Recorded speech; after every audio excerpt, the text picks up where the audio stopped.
Now I'm heading somewhere with this. I want to skip down to verse 40. Because we're going to continue in this vein of thought. Now a leper came to him, imploring him, kneeling down to him, and saying to him, if you are willing, you can make me clean. You can make me whole. If you're willing, you can heal me. This leper came imploring, begging, beseeching him. And this kneeling down, the phrase in the original, in this kneeling down before him, it was not just simply a rendering of honor to an earthly being, but he was rendering reverence to a divine being. He was rendering reverence to God himself. He knew that he was face to face with God himself in the person of Christ. And he began to reverence him for that. He showed honor to him and reverenced him and worshiped him. And so he said to him, if you are willing, you can make me clean. Leprosy was so loathsome. It was such an awful and dread disease. We've talked about it a number of times before probably. Leprosy is even used many times in a spiritual annotation of sin being so bad as leprous. It was so loathsome that this leper, he didn't know if Jesus would heal him or not. The leper in that day, you already know, when he was approaching a crowd of people who were not lepers, he had to shout out. It was law. If he did not, he was doing something illegal if he didn't do it, and he could be held in contempt for it. He could be held accountable for it, and he could be punished severely for it. So the leper under law, when he was approaching people who were not lepers, he had to say, unclean! Unclean!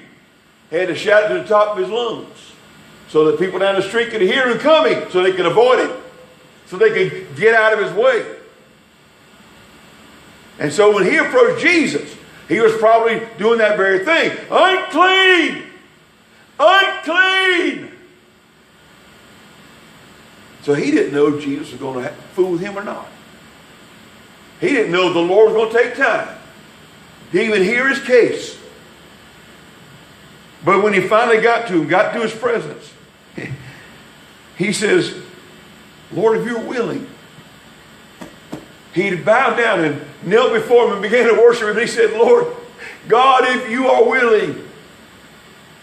How many times have we had that same prayer on our lips in ignorance? Jesus, if you are willing, I know who you are. I know you're God. I know you can't make me clean.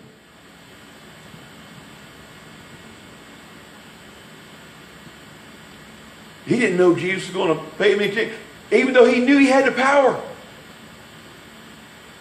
Listen, how many people now, they say, oh, I know God can do it. But do you know he will do it?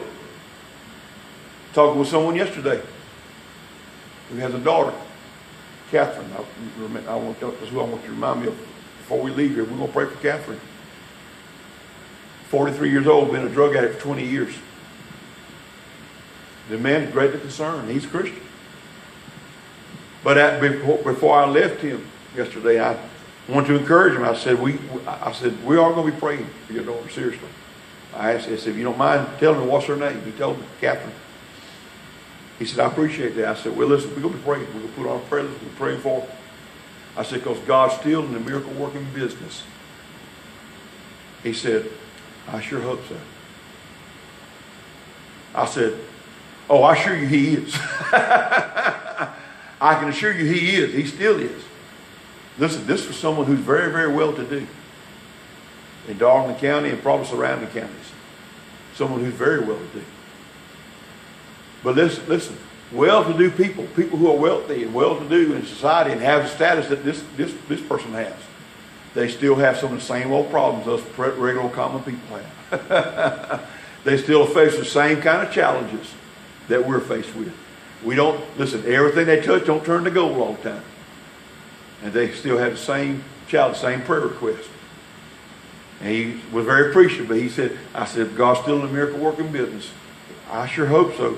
Listen, you can know so. He is.